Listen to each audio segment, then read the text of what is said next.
Ladies and gentlemen, welcome back to more Let's Talk Tuesdays. My name is BrendenPlayz. Great to be with you guys once again. This is a big week because the WWE 2k15 announcement was made yesterday. I am pumped. So as you can imagine, there are plenty of questions that I had about 2k15, but I'm going to pick out this one and we're going to kick it off. So Nabakos 7, what do you think of the recent announcement that WWE 2k15 will have a career mode in next gen? Well, currently, actually current gen, but consoles. So career mode is here. This is a mode that I've been rallying for a long time. If you watch the Let's Talk Tuesday videos where I talked about WWE 2k15, I said pretty much they should emulate the NBA 2k14 career mode, and that's pretty much what they're doing. They're going to make a career mode very similar to the NBA 2k series, which I think is a fantastic idea. I thought that career mode on that game was wonderful, and you add in the WWE superstars, well, you got a really good story mode right there. So I really think career mode is going to be fun, and I'm really looking forward to it. I think if it's done right, it's going to be really good. And I don't have any other questions about 2K15, but I'm going to ramble on a little bit to kick this one off. So the screenshot. Wow, didn't that look good? The graphics look really good. It's about time the graphics for 2K15, WWE games looks good. And we knew it was coming with 2K. 2K14, obviously not being next gen, the graphics weren't going to be anything, monumental, and they weren't.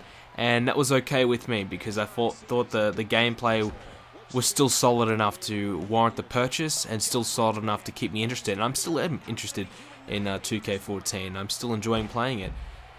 And obviously 2K15 is the first next gen, well, really current gen game that WWE are putting out. So they have to go big. This game has to be good, otherwise it could set the foundation for a lot of future games. And if that foundation is negative, then they're gonna that's really gonna impact their sales. Not only in this game, but for future games coming. So a lot of people have big expectations on this game. So if it fails, well, those budget cuts that WWE doing, they may need to do a little bit more because those revenue sales from the 2K games ain't going to be coming in. So I have high hopes for this game. I've already labeled it as the best game that WWE will produce. That's my prediction. And a lot of people still say the old school Nintendo ones or the PS1 or the whatever fucking games they were still the greatest. But I don't think that's going to be the case anymore. I think 2K15 is going to blow us away. If there's a My Career mode with, real life dialogue and, real life storylines and things like that in it, it's going to work. As well as that, you bring back Universe mode, you add a few more features to it. What they will be, I have no idea. You kind of incorporate some GM mode stuff from the old school games. That's what I would do. I would add match ratings to the matches. I don't know, maybe have the ability to do ratings and things like that to kind of just, grab a few of those great features from GM mode, incorporate into Universe mode, so you can have a bit of a GM mode going on. That would work well in my series. We could see what's better, SmackDown or Raw. That'd be fantastic for me. So that would be good. So I really think that this game's got a lot of potential. And this showcase mode probably doesn't really interest me. I'm not a big fan, as you guys probably know, of 30 years of WrestleMania mode or the Attitude Era mode or whatever the other fucking mode it was prior to that. So not a big fan of that, but I can accept it, and it'd be cool to play, I guess. I think they're picking out two rivalries and in highlighting it and do a bit of a documentary style with you getting to play the matches, I would assume. So that's pretty cool, I guess. And if it's done right, then it could be really fun. So I haven't even finished 30 years of WrestleMania mode. I think I'm up to the Ruthless Aggression era. So that just goes to show the interest I had in that. Really, the only thing that interests me in 2K14 is Universe mode. So that's why the only thing you ever see from me on my channel is Universe mode, because I don't really care about the other modes. So the Special Edition, Hulk Hogan Special Edition, I think sucks. Was not impressed with that at all.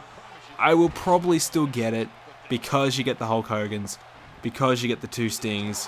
So that's probably enough. And I guess a Hogan signature, I'm not a big fan of Hogan anymore, but that'll be pretty cool. And the whole give me a piece of the ring thing, I thought that was pretty retarded.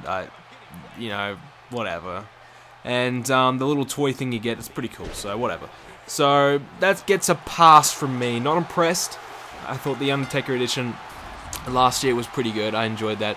So yeah, whatever. It is what it is. So overall, the 2K15 and the early announcement has impressed me. Really looking forward to seeing what they do with the Universe mode. If they bring it back, rumors say they will be. So that's what I'm keeping my eye on. Keeping an eye on the roster reveal. I hope that we see all the new guys that have debuted in the past couple of months in the game. I hope we have up-to-date attires. I hope we have more than one attire for some of these guys. And the superstar faces or whatever it is for the creation mode, I hope every single superstar on the roster has that ability, because that would help wonders for me. So those are a couple of the little things that I want in the game. Will they happen? I don't know. I can tell you this, I'm going to be refreshing IGN every single day, making sure that I don't miss out on any of the news. And I'll tell you what, I'm very, very excited for this game. If you are, make sure you let me know in the comment section down below. What are you looking forward to about 2K15? Is Showcase mode the mode you want, or is it Career mode, or perhaps even Universe mode? Let me know in the comment section down below. Alright, we spent a lot of time on that question, so we've got to try and rattle through these next ones. Epic Pokemon Rap Battles wants to know your opinions of the Slater Gators. Of course, that's the team of Heath Slater and Titus O'Neil. Do they pose as an actual threat, or are they just a comedy tag team like the Stardust and Goldust are shaping up to be? Well, I don't think Stardust and Goldust are a comedy tag team. I think they're more of a embarrassment tag team. But I think that the Slater Gators are basically a comedy tag team. Don't expect anything of it. The whole Heath Slater Benny, Seth Rollins and Raw, it's not going to lead to a Heath Slater fucking push. That's not going to happen. So don't even get that thought in your heads. Heath Slater is a great jobber.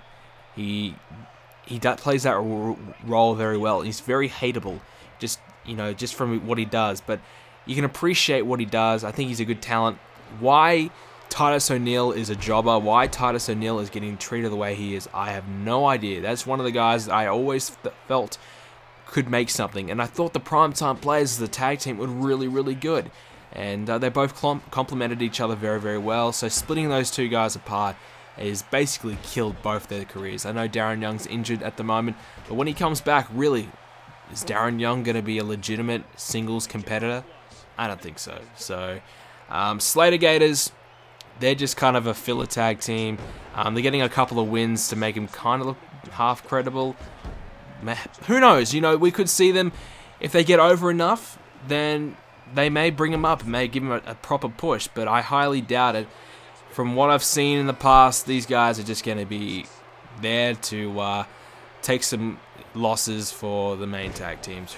Well, the question is, who the fuck are the main tag teams right now? We have the Usos and the Wyatts. Who else? So we do need the Slater Gators to kind of be a top tier tag team. And when I'm saying that, that's pretty sad and desperate, isn't it? So the tag team division is royally fucked right now. So they need to sort their shit out. Slater Gators, is it the answer? Yeah, I don't think so. Bailey 14, do you believe this will be the best SummerSlam of all time? No, I don't think it will be. I believe the build-up for the main event match has been very, very poor, very disappointing. But I still think the show is going to be really, really good. If the Brock Lesnar versus John Cena match delivers, I won't really care about the rest of the card, how it all goes, because I'm really interested in seeing that main event match. We have a Divas feud in Stephanie and Brie Bella that's going to be really, really good. They've spent a lot of time on it, building it up, and it's got me interested. I actually care about the Divas, even though I know Stephanie McMahon is involved, but still, they're giving a lot of airtime to it, a lot of hype, a lot of build-up, so that's great. And then you have great kind of upper mid-card to even perhaps main event matches in Bray Wyatt, Chris Jericho, and Randy Orton and Roman Reigns. So those are two good matches. And then you have a good undercard match in Miz and Dolph Ziggler and, whatever. So we have some good matches on the card. I think it's going to be good. I actually really think SummerSlam 2013 was a really, really good SummerSlam. Probably the best one that I've watched in a long, long time. So it'll be hard to beat that SummerSlam, but I think it has the potential. Only if the main event match delivers. If the main event match does not deliver, then the rest of the show, it doesn't matter how well it goes, it won't be remembered at all. I mean, if you remember last year, CM Punk versus Brock Lesnar was one of the best matches I've fucking ever seen. I love that match, and I've watched it many times. It's a great match. So the main event match has to deliver if SummerSlam is going to be good. This next question, I'm probably going to butcher the name, but Gregorio Valentin.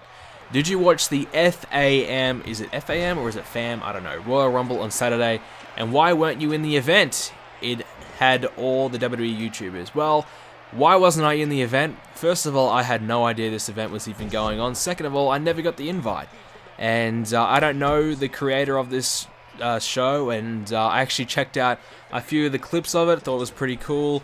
But yeah, I didn't get the invite. Probably doesn't know who I am. I don't know who he is, so whatever. I'm not a big enough YouTuber to get involved, so I don't really care. But yeah, I just didn't get the invite, didn't know about it, and I was probably on Xbox, so I didn't even have a core on CAW, whatever the fuck you want to call it, on Xbox. So yeah, I don't really care, but it was a pretty good show. So props to him. He put on a pretty good show. The next question comes from the Shadow Prince. What is your opinion on the WWE's current financial issues, and how do you think they can be solved?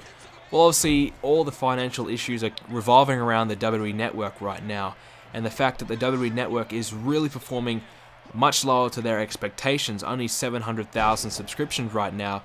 So they've had to rush the international release. I heard that was going to happen at the end of, or the start of next year.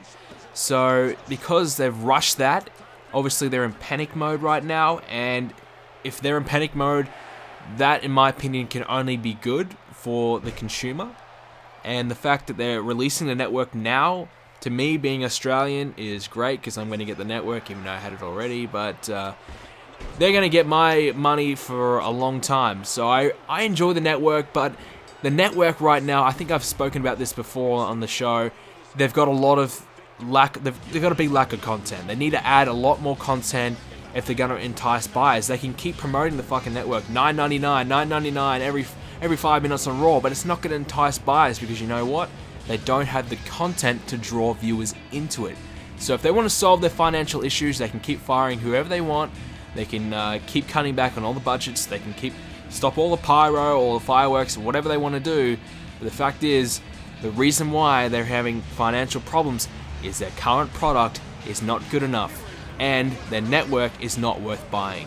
For the casual viewer, they're not going to go and buy the network because they feel as though the product is not good enough. The ratings, they've dipped, and the ratings kind of represent how good the product is doing right now. As a fan, I enjoy the product. I still think WWE is great. I think the future is very bright, but there's a lot of problems with the WWE product right now that a lot of people kind of agree with me on, that it's not good in certain aspects. It's good in some ways, but in other aspects, it's worrying. And the network, it's not good enough. The lack of content, I think they need to add all the Raws, SmackDowns, Nitros, ECWs, whatever. They have to get that out quicker. And I fear that they're not going to do that now, because now they've released it to the international market. People are going to subscribe to it going, well, I haven't had a chance to subscribe, let me check it out. They're going to subscribe for 6 months. WWE are going to be like, well, we just got all these new subscribers. We don't really have to do anything right now, do we? Until the end of their subscription comes up. So WWE right now, probably in crisis management right now. And, you know, they've just got to improve their product, in my opinion. You know, they've got to give a reason for people to tune in every week. They've got to give a reason for people to buy the network. And the pay-per-views, in my opinion, are not worth it. The pay-per-views are just a tiny little bit enhanced version of Monday Night Raw. So, in my opinion, I would be cutting Raw back to 2 hours. I know that's not probably in their financial interest, but I would be cutting back Raw, and I would be enhancing the pay-per-view shows, making it a bigger deal, and because the pay-per-views are 3 hours, Raw's 3 hours as well. So when you're watching a pay-per-view, it's nothing different to Raw, really. The same set, you get the same matches anyways, apart from a couple, so it's not really a big draw to buy any pay-per-views. So the network is going to suffer because of that alone. So they have to improve the product before their financial problems will turn around. The next one comes from WWE Universe Mode. By the way, he makes videos, so if you want to check out some more Universe Mode stuff, he makes some Universe Mode videos. Do you think the Chris Jericho and Bray Wyatt will keep their feud going after SummerSlam, and who will win this match at SummerSlam? Well, it's pretty obvious to me Bray Wyatt's going to win this match. Chris Jericho won at Battleground. Bray Wyatt will win. Even though they've kind of made it whole, you know, it's going to be just Chris Jericho and just Bray Wyatt. It's not going to be any of the other Wyatt families helping out. I still think they're going to make Bray Wyatt win. Jericho will stick around for one more match at Night of Champions. Bray Wyatt will win there, and that will be the end of the feud. I think Night of Champions will have some kind of gimmick match, maybe an I Quit match, and Chris Jericho will lose the match and leave. The next one is from Rory Cooper. What's your opinion on Bo Dallas getting beat? Do you think R-Truth was a good idea, or did you expect someone else to beat the greatest streak ever? Well, I don't know if it's the greatest streak ever, but Bo Dallas getting beat was a bad move. It's kind of, I wouldn't say ruin Bo Dallas, but I don't think it's a good decision, especially to R-Truth. No disrespect to R-Truth, but he's not exactly high up in the WWE threshold right now. So Bo getting beat by R-Truth was a bad move, but executed well. I thought how he snapped and he went crazy after the match. I thought that was a good idea, and can Bo be saved? I think so. I would have probably had him remain undefeated, and maybe, you know, you build up someone else and you beat Bo's streak. I don't know. I'm not a big fan of Bo Dallas, so to be honest, I don't really care if he lost, but you know, it's going to be interesting to see where he goes in the next couple of months. I thought he's going to be in line for the IC title, but I don't think that's going to happen anymore. So I've heard there's a bit of backstage heat on him, you know, from officials. They're not really liking how he's going right now. So it could be interesting to see. Will Bo Dallas survive? My money would probably be on no. Bailey 14, what is going on with Cesaro? He's losing each week. I don't see anything for him right now. He's probably not going to be on the card at SummerSlam. What do you think of his future, and what do they need to do with him to put him back on the right track? I have no idea what the hell they're doing with Cesaro. 1 minute they're giving him this great big push. He's going to be a potential world champion by the end of the year, and the next minute he's losing to fucking everybody. So it's just a typical scenario of WWE just having a flash of the pan and go, you know, flavor of the month. Okay, Cesaro, he's getting a bit of a cheer. Let's keep him going. We'll put him with Heyman just because. Realistically, Paul Heyman ruined Cesaro. Cesaro was looking great after WrestleMania. He was on fire. He was looking like, you know, WWE was going to have a big major star on their hands in the future, and now look. So typical WWE booking, fucking Cesaro over. Paul Heyman did him no favors at all. Can Cesaro be saved? Yes, because Cesaro is good enough in the ring to get himself back over again. He needs a mouthpiece. So, will they put him back with Zeb Coulter? Perhaps, but yeah. Cesaro right now, probably don't expect to see much from him for the rest of this year. The way they're booking, it's not looking good for Cesaro. Maybe this is a whole part of their plan, but I actually thought that about Damien Sandow, and you know, look at him. So, don't expect much from Cesaro anymore, unfortunately. He's one of my favorites, which sucks. Final question comes from the Shadow Prince. It's a long video, I apologize. What do you think about Jack Swagger's face run? Well, let's be honest. As soon as Jack Swagger and Rusev, their rivalry's over, Jack Swagger will go back to being fucking nothing. I'm sorry, Jack Swagger fans, but it's the truth.